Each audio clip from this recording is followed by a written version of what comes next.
Museo Nacional de Arte Antiguo está localizado en Lisboa, capital de Portugal. Se encuentra instalado en un palacio del siglo XVII, construido por los condes de Albor. Este edificio se conoce también como Palacio de Albor Pombal.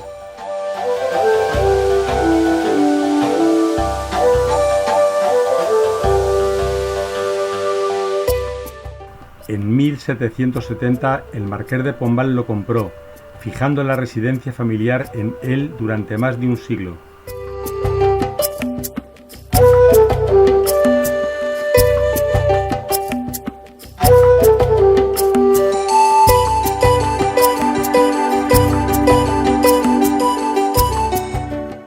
Alberga aproximadamente unas 2.200 pinturas, más de 5.000 dibujos y extensas colecciones de grabado, escultura y artes decorativas, nacionales y extranjeras.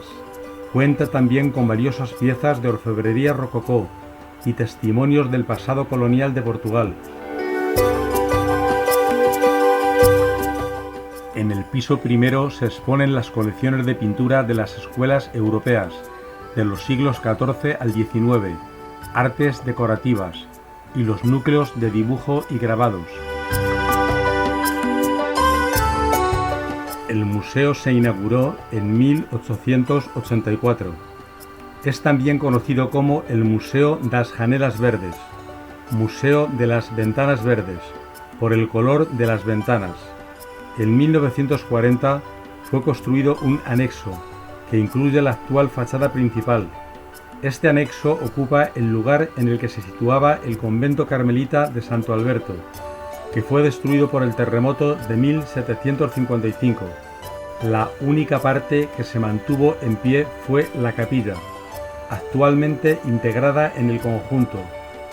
La última reforma importante acometida es de 1992 al 94.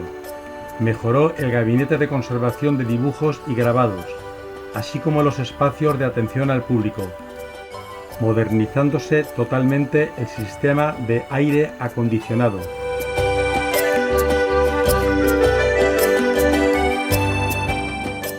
Recibe anualmente más de 125.000 visitantes, siendo el segundo museo del país en afluencia de público.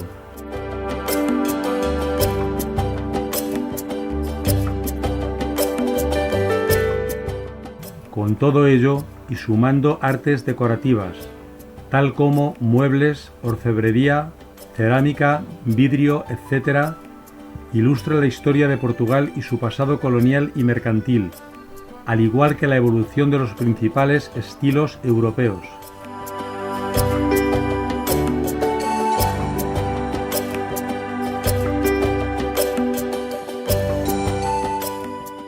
Este Museo Nacional de Arte Antiguo contiene la mayor colección de pinturas de Portugal, con casi 2.200 obras.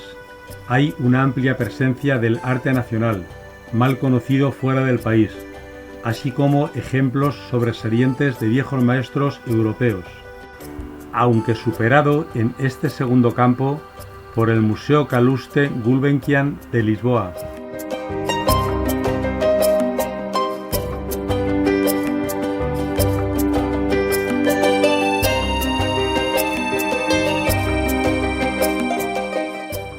La joya más ilustre de este museo es el tríptico de las Tentaciones de San Antonio, obra capital de Jerónimo el Bosco. Esta obra de las Tentaciones de San Antonio fue pintada por el Bosco en 1498, al óleo sobre tabla. No está aclarado cómo llega el cuadro a Portugal, aunque se sabe que el Museo de Arte Antiguo lo adquiere procedente del Palacio de las Necesidades. Se ha desmentido que formara parte de la colección del humanista portugués Damião de Guas. El tríptico es considerado como un tratado de demonología, rama de la teología y de la mitología que se encarga del estudio de los demonios y sus relaciones. El pintor representa el espacio y el mundo en una unidad sintética moderna.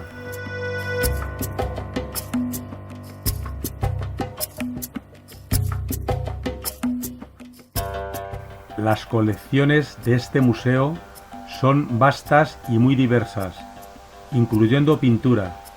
Posee la más importante pinacoteca de Portugal, con alrededor de 2.200 piezas, que abarcan desde el siglo XIV al XIX.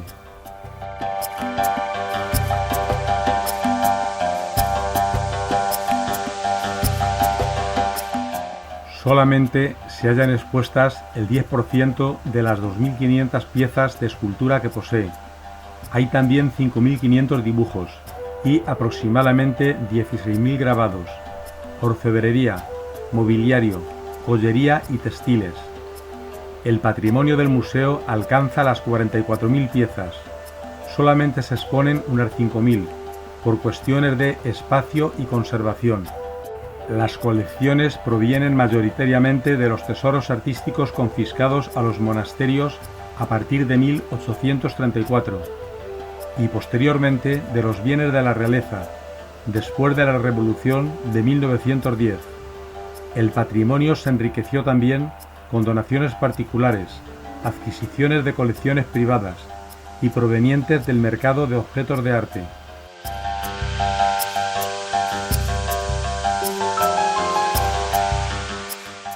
En otra zona de esta primera planta hay expuestos textiles, tales como ropaje litúrgico, alfombras, colchas y tapices, una colección de mobiliario de alrededor de 1.700 piezas, de la cual se exponen las más significativas, agrupadas en mobiliario portugués, extranjero y luso oriental, además de las colecciones de dibujos y grabados, en su mayoría de autores portugueses e italianos, aunque hay algunos destacados de otros artistas europeos. También se puede visitar la fastuosa capilla de Santa Alberta, de estilo barroco, decorada con los tradicionales azulejos blancos y azules.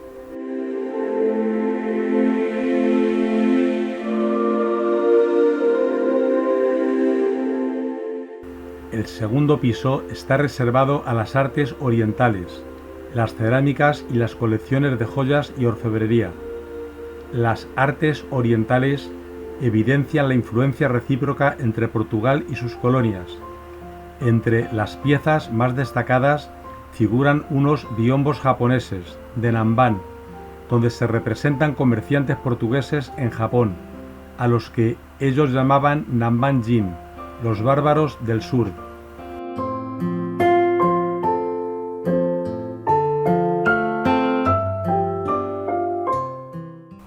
Hay en torno a 7.500 piezas de cerámica, que se exponen en tres grupos. En primer lugar, oriental y de la península ibérica, tales como platos de Manises, piezas de Turquía, Persia, China y Japón. En segundo lugar, cerámica portuguesa, tal como cerámica blanca, polícromas del norte de Portugal y azules y blancas de influencia oriental. Y por último, cerámica europea, de Florencia y de Delft.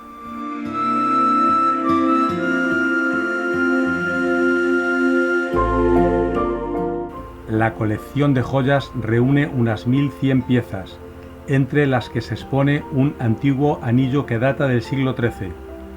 Entre las obras de orfebrería, sin duda la más impactante es el relicario de la Madre de Dios, realizado en oro y piedras preciosas, en el cual supuestamente se conserva una espina de la corona de Cristo.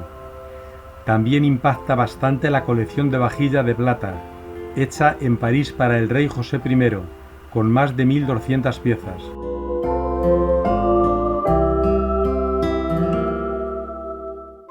Finalmente, en el piso tercero, se exponen las pinturas y esculturas de artistas portugueses. La escultura portuguesa está constituida básicamente por imágenes policromadas del gótico. Reúne una colección que va desde estatuillas en piedra de personajes religiosos a tallas en madera y barro.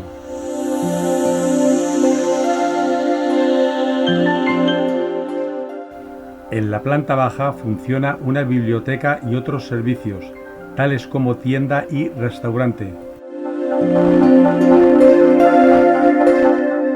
La biblioteca se inauguró en 1945 Cuenta con una colección de documentos especializados en historia del arte, sobre todo en las áreas de pintura, dibujo, grabado, artes decorativas, arquitectura, museología y museografía, teoría del arte y crítica artística, conservación y restauración.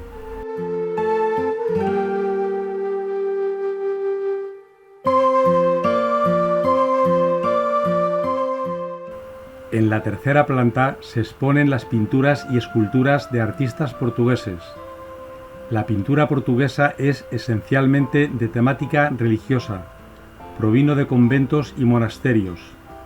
El fluido intercambio comercial entre Portugal y Flandes hizo que el arte flamenco influyera mucho en los primeros maestros portugueses de los siglos XV y XVI.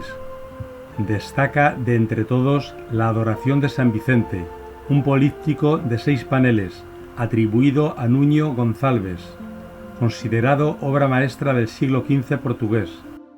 Domingos Vieira fue nombrado en 1619 pintor del rey Felipe II de Portugal y III de España. Fernão Gómez en 1602 es uno de los 9 pintores que fundaron la Hermandad de San Lucas. Cristóbal López hizo retratos de la familia real portuguesa. Era hijo del también pintor Gregorio López, considerado uno de los pintores más importantes del Renacimiento en este país. Fue un importante pintor de retablos. En 1530 pintó en Tomar retablos para la iglesia del Convento de Cristo y la de San Juan Bautista. En 1520 fue nombrado caballero por Jorge de Lencastre y al poco tiempo ingresó en la Orden de Santiago. Hay en este museo un gran número de obras importantes de autores portugueses desconocidos. Francisco Enríquez fue un pintor flamenco de estilo gótico tardío. Llegó a Portugal en torno a 1500 procedente de Brujas. Fue discípulo de Gerard David. Gaspar Díaz, pintor del rey João III de Portugal, estudió en Italia a Miguel Ángel y a Rafael. Francisco Venegas fue nombrado en 1583 pintor del rey Felipe II de España y I de Portugal. Simão Rodríguez, pintor manierista, miembro fundador de la Hermandad de San Lucas. García Fernández fue un pintor renacentista. Trabajó en Coimbra para los monasterios de Santa Clara la Bella y de Santa Cruz. Junto con Cristóbal de Figueiredo y Gregorio López fue responsable de los 3 retablos pintados en el monasterio de Ferreirín, cerca de Lamego. Cristóbal de Figueiredo fue un pintor portugués del Renacimiento, alumno de Jorge Afonso, a comienzos del XVI en Lisboa. Trabajó junto con Francisco Enríquez, García Fernández y Gregorio López en la ejecución de retablos. Entre 1522 y 1533 realizó pinturas en el monasterio de Santa Cruz de Coimbra. Frei Carlos de Lisboa es el nombre por el cual un fraile de origen flamenco se hizo conocido en el mundo del arte. Era hijo o nieto de flamenco, pero nació en Lisboa. Profesó en 1517 como fraile de la Orden de San Jerónimo, en el convento de Espineiro, cerca de Évora. Se convirtió en pintor de altares y otras obras de carácter devocional. Junto a Francisco Enríquez y el maestro de Lourina, es considerado uno de los pintores flamencos más importantes de la pintura del siglo XVI en Portugal. El nombre de maestro de Lourinhã le ha sido dado en honor a la iglesia de la Santa Casa de Misericordia en Lourinhã, distrito de Lisboa, donde se exhiben 2 de sus pinturas. Jorge Afonso fue un pintor importante portugués del Renacimiento, nombrado pintor real en 1508 por el rey Manuel I, manteniéndose en el puesto con Juan III de Portugal. Josefa de Ayala Figueira, más conocida como Josefa de Óbidos, Es la más destacada pintora en la segunda mitad del XVII portugués, reconocida por sus pinturas y aportes en la historia del arte universal de la Edad Moderna. Marcos da Cruz tiene un cromatismo luminoso tenebrista de clasicismo barroco. Pierre-Antoine Quillart fue un dibujante, pintor y grabador de la Francia del Rococó del siglo XVIII. En París era alumno de Antoine Watteau. En 1727 fue nombrado pintor de corte del rey Juan V de Portugal. Francisco Vieira de Matos, que escogió el nombre de Vieira Portuense, fue un pintor portugués, uno de los introductores del neoclasicismo en la pintura portuguesa. Viajó por Italia, Alemania, Austria e Inglaterra. Volvió a Portugal en 1800. Es con Domingos Sequeira uno de los grandes pintores portugueses de su generación. Domingos Antonio de Sequeira fue un pintor portugués con un estilo de transición entre el neoclasicismo y la pintura romántica. Tiene en el país una consideración equiparable a la que Goya juega en España. Tras 7 años de residir en Roma pensionado, regresó a Portugal, donde en 1802 fue nombrado primer pintor de cámara y corte. Estuvo en prisión acusado de colaborar con el invasor francés. Pedro Alexandrino en 1836 jugó un papel activo en el inicio de la formación artística institucional, que no existía en Portugal.